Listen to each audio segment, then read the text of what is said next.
لوگ سالوں سے لگے ہوئے ہیں، یہاں سے سفید بازداری میں آ گئے ہیں، لیکن وہ ٹھیک نہیں رہا، یعنی ابو جہل ہی رہا، رسول اللہ کو بھی دیکھتا رہا۔ اس سے بڑی بدقسمتی کیا ہے؟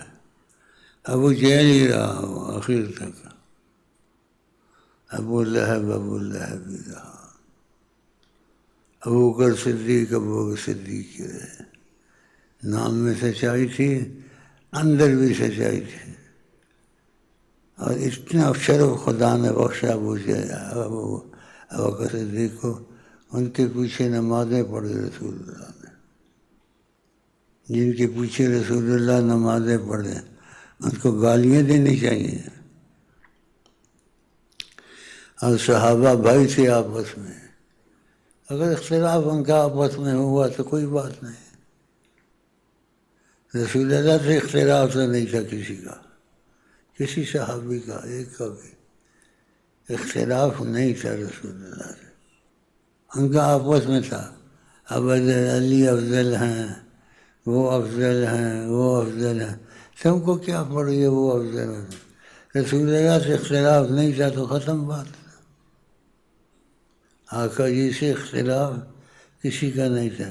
یہ باتیں سمجھ جاؤ گے بہت بڑے گڑھے سے بچ جاؤ گے گرنے سے۔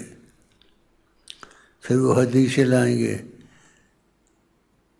کہ جس کا کوئی والی و مالک نہیں ہے، اس کا والی مالک، اس حدیث کا مفہوم کیا ہے؟